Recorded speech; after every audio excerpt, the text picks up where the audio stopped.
before we get started with all the topics, give us some small background of like who you are and why you are excited about Bitcoin. So to keep it brief and happy to go any deeper, but I think it helps in the stuff we're working on is my background is in traditional technology. So I grew up in Texas, was at Google, helping scale one of their side bets called fiber, and deployed a lot of that. So a lot of the infrastructure across the U.S. post dial-up and copper wire cable. The incumbents recognize when you think about like the Metas at the time, Facebook, Amazon, realized they need to like really improve the infrastructure if they're going to get more data, i.e., more ad revenue through the pipes. And so Google was in that same lens, and they took a bet there. And so it was early there helping build that, and then ultimately ended up in New York City. As a Texas kid was interesting. My wife's family was from the Northeast, so rather than I would have opted to go to San Francisco. I'm glad I didn't, given with the politics and where San Francisco has gone. Ended up in New York City, and then just lo and behold, I ended up with Adam Newman at WeWork in 2017, pre the SoftBank $4 billion investment, and this was pre Bitcoin. So this is 17, and then ultimately Bitcoin's price is moving. I'm learning about Bitcoin while I'm lighting money on fire. So I'm reading the Bitcoin Standard while lighting money on fire. We work, and kind of the rest is history as far as going down the rabbit hole and getting involved in the space, and have been building professionally in the space for about half a decade now, since 2019. So a little over 5 years. That's super interesting. Google is for me also like Alphabet is one of the companies for me in the big seven that is kind of the furthest away from adopting something with Bitcoin. Like Meta could be, because like there's funnel led, like Apple, we've known Tim Cook is saying that he owns Bitcoin publicly, and all those companies. I don't know. How do you see the relationship between Google and Bitcoin? It's interesting because I feel like the firms that come to mind in the Magnificent Seven are Google and Amazon, and I think about their founding stories and then where they are today, and they're kind of fundamentally different. Where when we talk about some of the stuff we were building and our investment firm Early Riders, like they really embody a lot of these ethos that were early to what made Google and Amazon special. I don't know if you know, Amazon owns Relentless.com. And if you go to Relentless.com, it goes to Amazon, and there was just a very deep spirit of just embodiment of ownership and figuring things out and hustle.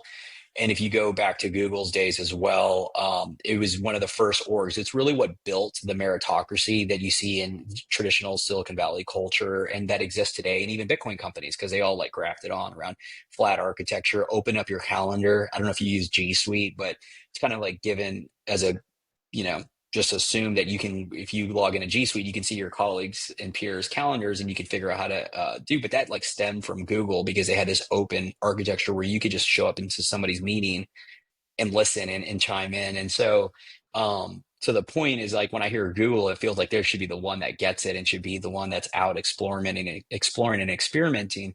But sadly, again, as a company grows, you lose a lot of that, ownership spirit, and really the innovator's dilemma kicks in, and you're ultimately trying to fight to create a moat versus build new products and services.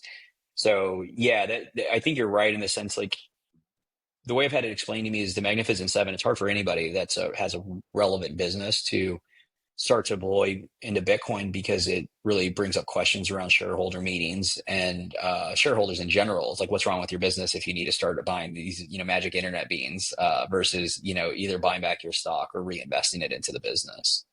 Interesting. How do you actually look at Bitcoin companies? So not a strategy that has a business around something else and then buying Bitcoin, but actual Bitcoin companies that are building in the Bitcoin ecosystem, like for Lightning or like exchanges, or like for yourself with on-ramped. How do you look at the startup space of Bitcoin and the builder space and the spirit of that inside of Bitcoin? Yeah, so I kind of have a non-consensus view that the best companies haven't been even built yet. And I'll take it a step back and say that the best founders haven't even heard of Bitcoin. So, maybe it's a little trite to say they haven't heard of it. Everyone's kind of heard of Bitcoin, especially if you're in technology, but they don't fundamentally understand Bitcoin. And I think most people listening probably can pick that up, that they probably have friends that have allocated or bought some, but they don't deeply understand how Bitcoin kind of reorients the world and how value is, delivered and how value is exchanged. And so the way to think about it is like Bitcoin's only for 15 years into this time period, into its story. And depending on where you put the model, you can think of it from like 85 to 2000 we're at. Maybe give or take again in the internet bubble where there was a lot of companies you've never heard of and will never hear of because in general innovation cycles, the first people through the door are never the ones that make it because it's a lot of work and you're having to destroy capital effectively, and that's just healthy for an ecosystem. You think about again the 2000.com bubble. There was a lot of companies that never existed. Amazon came out as well as others, I believe Netflix. But point being is we're so early, and the reason why I share the best entrepreneurs haven't found Bitcoin is because I've been building this space for 5 years, and it was one of the key learnings was regardless of what people say about the Googles, WeWorks, and Silicon Valley firms like YC-backed companies, they have some of the highest caliber people on the planet Earth by definition because they're running the most high caliber businesses and the best talent goes there and the operational excellence is there. And coming into Bitcoin, I just didn't see it. It wasn't there at that level because you generally have individuals that got in early to Bitcoin and they decided to build a business. But that's very similar to somebody that likes to cook that decides to start a restaurant. It's generally not the best recipe for success. So it's not to say like all businesses aren't like valuable or won't provide value or live into the future. It's just that when you think about real mass commercial adoption and scale, it's not really there yet. Anyway, with all that said, I will say that because we're so early, there's going to be a lot of falling forward, which is nice for a lot of individuals that have been building this space. Because at the end of the day, the only thing scarcer than Bitcoin is Bitcoin talent, and that's the one thing that these legacy companies can't get because Bitcoiners don't want to work for the incumbents. They can't. We can't. We'll not choke, but we can't breathe in the environments because they don't allow for creativity and allow for rule breaking, which is ultimately that's the bureaucracy and the fiat system and why people, leave and start these companies. And Bitcoin provides that optionality because now the golden handcuffs don't exist.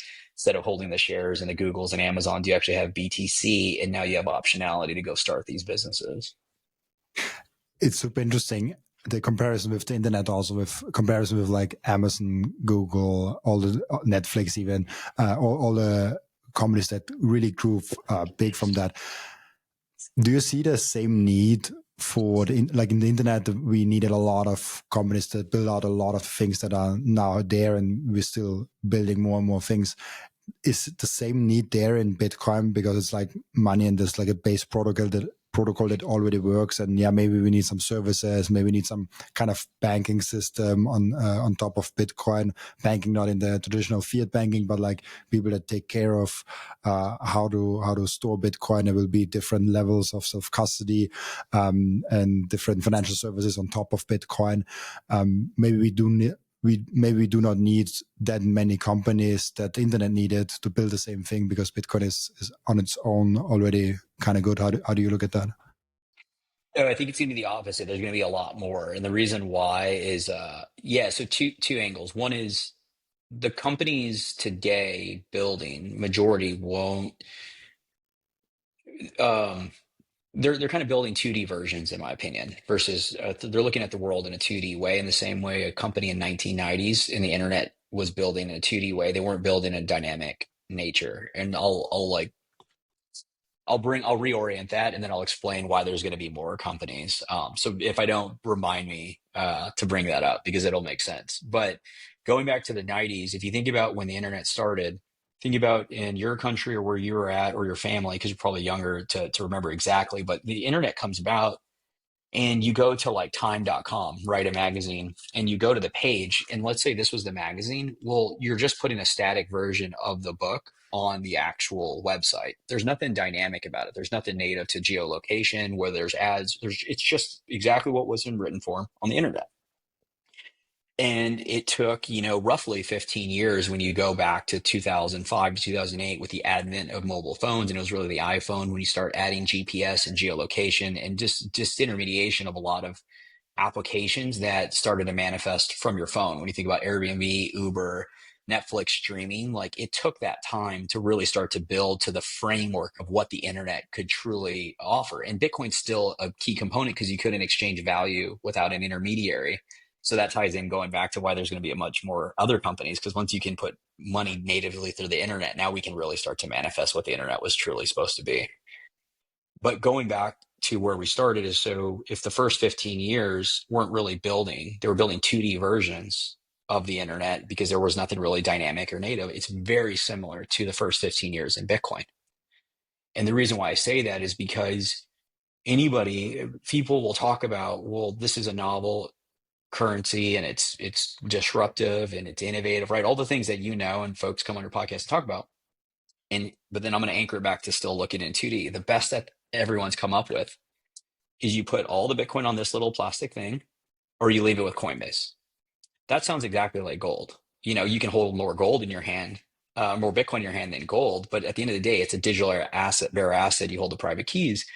And so this isn't just like subjective. This is objectively true when you think about the amount of losses that have occurred in 15 years, because you either have the story of the zip drive that ended up in the landfill, or the person that gets their fingers chopped off because they kidnapped them for their Bitcoin, or it ends up with Mt. Gox or FTX or BlockFi.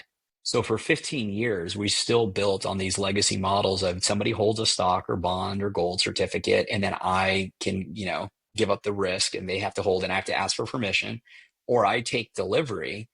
But you can take delivery of anything. It doesn't mean you want to. There's a reason where gold existed and you could take delivery and park all your gold in your cave or in your citadel, but then a bigger militia shows up to your citadel. Like, that's why banks exist. Like, Bitcoin doesn't get rid of banks. And now it changes. And this thing we can talk about on-ramp and why, we look at it as like a 3D version of Bitcoin, because you kind of are now leveraging its native properties with multi-sig to distribute risk and trust.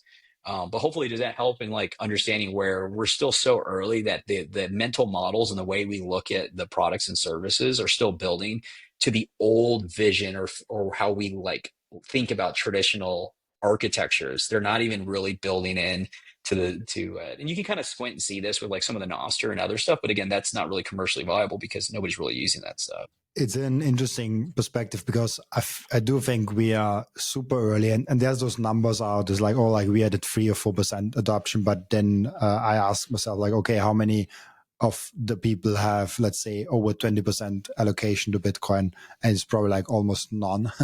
so most people just have like, I delay having $1,000 on Coinbase laying around. I don't know if this is already adopting Bitcoin in a kind of sense. So the real adoption rate for me is like even smaller than those official numbers of like 3, 4, 5, whatever percent, probably like under percent even. So yeah, we are super early. And if you look back in the internet, when were we at like 1% adoption?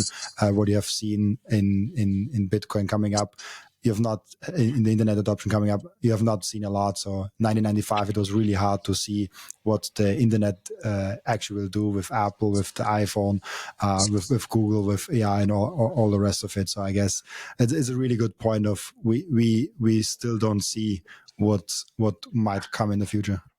It's exactly right. Like, if you follow any trope, it's that, if you follow the people, that's where the money goes, right? Like, the money, the people, the smartest minds are where the capital, where the ideas will go.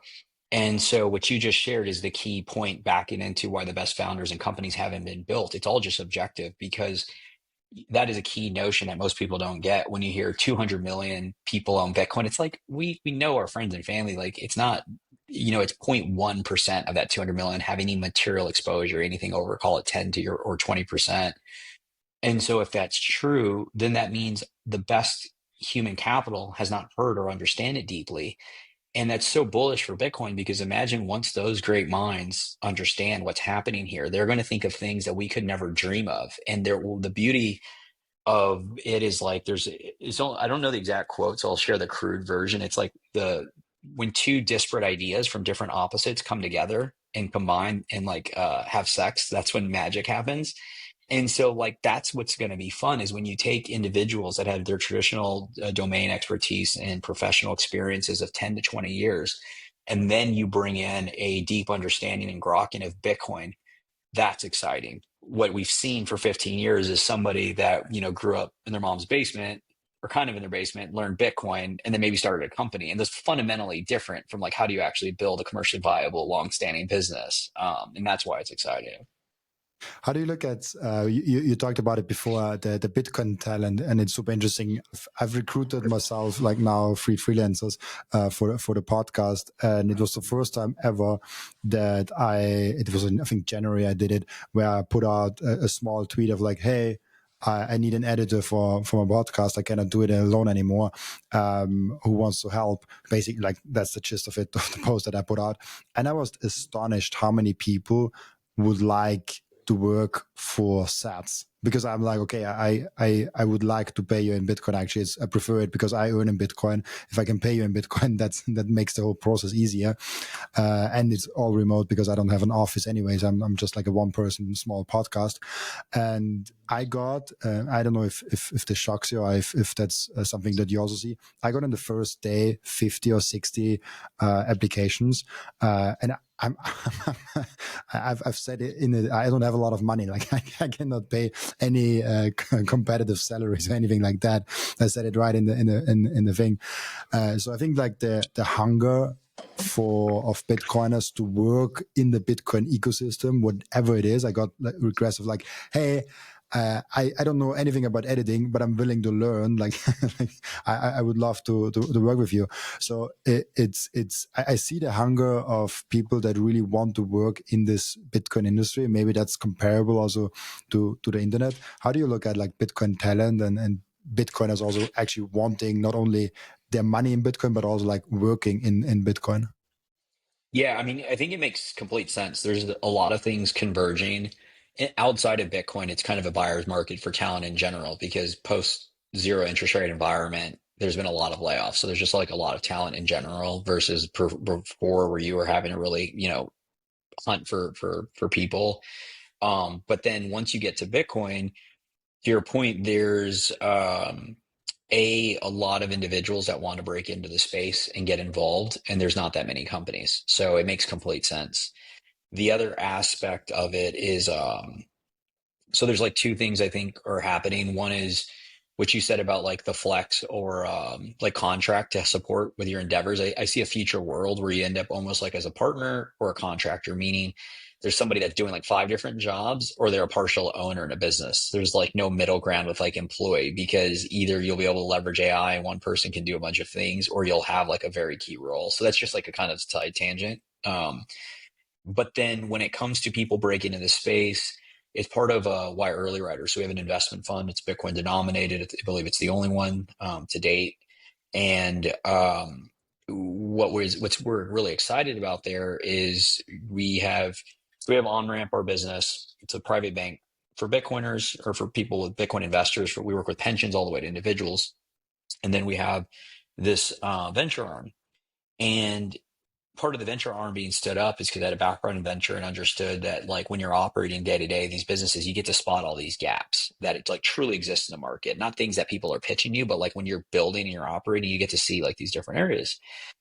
And it was also the understanding that there's no shortage of our clients at Honor that ultimately at a certain point want to build in the ecosystem. But where it gets hard is, and everyone kind of feels this, including myself pre getting in, is you're kind of fiat mining, right? You're making a nice balance. You may even have fiat obligations because of your student debt or the wife's now staying at home and multiple kids, but the Bitcoin wealth has appreciated.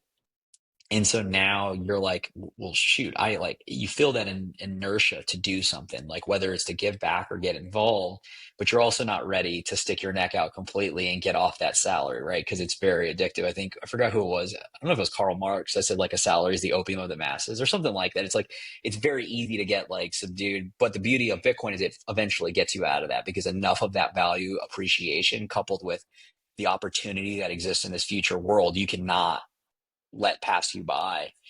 And so why I'm bringing this up is because it's really our moat at the venture fund is we get to see these opportunities and whether we help and get the right operators because they're within our network that have been waiting to get into the space or we invest in individuals because they have the right ideas and they just need the right framework or company or individuals to help them like pull it all together. So it's like partial venture, partial studio incubation. So we have like OnRamp Mino, which is the Middle East, Acropolis, which is the first Bitcoin treasury management company. These are things that we like tie together and chase the CEO of Acropolis. is a really great example of this. He was actually running a tech company, but he knew he wanted to get into Bitcoin. But it's hard when you're in a vacuum and like working in your own city and own state with your own family, have nobody to talk to about this. So part of early riders is we have the guild network, and it basically ties all of this together where people are able to get like a member-based community to riff on their different disciplines and experiences that they like. And then we start to organically, discuss and figure out if it's a viable business opportunity. And so it ties into what you're saying about the amount of talent out there. It just needs to be mobilized and put into the right direction. And there's going to be some very exciting things built from it. Absolutely, and it's so funny because it was literally yesterday that I posted the podcast with Chase. I just want to quickly show you this. It was literally yesterday that I posted the podcast with Chase. It was really interesting to talk with him about Bitcoin strategy and all this company, basically the corporate adoption side of it. So that's a fun coincidence that like once we talked, it's literally yesterday that I posted the one with Chase, and he comes up. Thank you for watching this video. This was only a snippet of the podcast, and if you want to watch the full episode and get all of the context of this episode, you can click right here or here. Oh, maybe also here.